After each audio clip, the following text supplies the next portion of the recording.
Hi friends, welcome to my channel. ఎలా ఉన్నారండి అందరూ? నేనైతే చాలా బాగున్నాను. ఈరోజైతే కార్తీక సోమవారం చివరి వారం అయితే పూర్తయిపోయిందండి. ఈ కార్తీక సోమవారం రోజు మేమైతే కోనేరుకు వెళ్ళి దీపాలు కూడా వదిలాము. అలాగే 365 ఒత్తులు చివరి వారం కాబట్టి అవకాశం ఉంది కాబట్టి వెలిగించుకున్నామండి. చాలామంది కూడా ఇలా పూజలు అయితే చేసుంటారు. నేనైతే ఎలా చేశానో మీకు చూపిస్తున్నాను.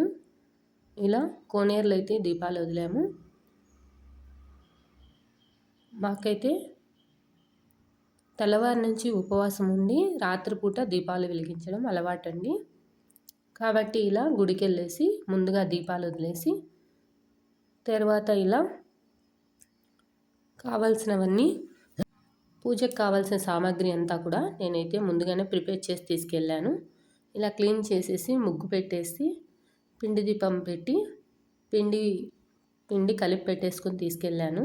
బియ్యం పిండి అందులోని 365 ఒత్తులు ఆల్రెడీ నెయ్యిలో నానబెట్టి పెట్టేసుకున్నానండి. ఆవు నెయ్యిలో మనకు అన్ని దీపాల్లో శ్రేష్టమైనది ఆవు నెయ్యి అండి.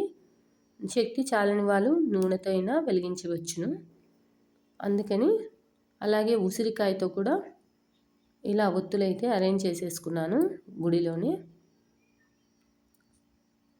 మేము ఇంట్లో ఉన్న అందరం కూడా తలా ఒక దీపం అయితే వెలిగించామండి. కాబట్టి ఇన్ని దీపాలు పెట్టాను. ఇలా ప్రిపేర్ చేసిందంతా రెడీ చేసి పెట్టేసి కొద్దిగా కర్పూరం అద్దితే మనకి చాలా బాగా వెలుగుతాయండి దీపాలు. ఇప్పుడు దీన్నైతే దీపాలంతా కూడా వెలిగించేసుకున్నానండి. చాలామంది జనాలు అయితే గుళ్ళో ఫుల్ రష్ ఉన్నారండి. అందరిలోనూ మనం వెళ్ళి వెలిగించడం చాలా హ్యాపీగా అనిపిస్తుందండి. ఇలా ఈవినింగ్ టైము ఉపవాసం ఉండి వెళ్ళి దీపారాధన చేస్తే చాలా మంచిది. కాబట్టి నేనైతే ఇలాగా ప్రిపేర్ చేసేసానండి. ఇంటి దగ్గర నుంచి అన్నీ ప్రిపేర్ చేసి తీసుకెళ్ళాను.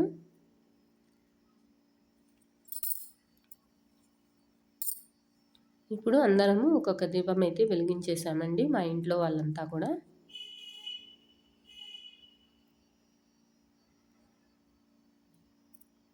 మీరు కూడా ఎలా పూజ చేసుకున్నారో కామెంట్ చేయండి. అలాగే కొత్తగా ఎవరన్నా చూస్తున్నట్లయితే సబ్స్క్రైబ్ చేయడం మాత్రం మర్చిపోవద్దండి. చూసారు కదండి, ఇలా అయితే నేను పూజనైతే రెడీ చేసి పెట్టేసుకొని దీపారాధన చేసేసాము.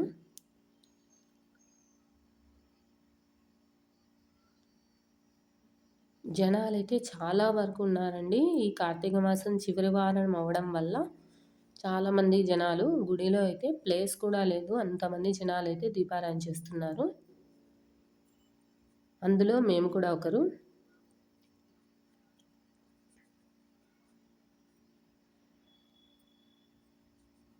ఈ కార్తీక మాసంలో ఉపవాసం ఉండేవాళ్ళు ఉండొచ్చు, చేతకాని వాళ్ళు అలాగైనా ఈవినింగ్ టైం దీపారాధన చేస్తే చాలా మంచిదండి.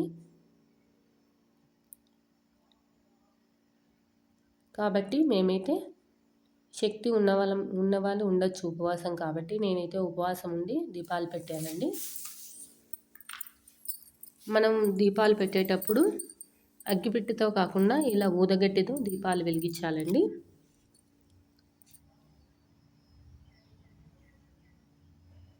చూడండి, ఇలా అయితే దీపారాధన అంతా కూడాను చేసేసాము. తర్వాత గుళ్ళో కూడా చాలామంది దీపాలు పెట్టారండి, అది కూడా మీకు చూపిస్తాను.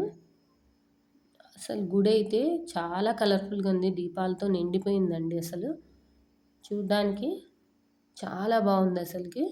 చూసారు కదండి, లైటింగ్ కూడా ఎలా వేశారో చూడండి. చుట్టుపక్కల గుడి చుట్టూ కూడా ఇలా దీపాలు పెట్టేశారు, ప్లేస్ లేకుండా. చాలా బాగుంది అసలుకి దీపాలు అయితే. ఇలా అయితే నేనైతే ప్రిపేర్ చేసుకున్నానండి ఈ లాస్ట్ సోమవారం. Thanks for watching.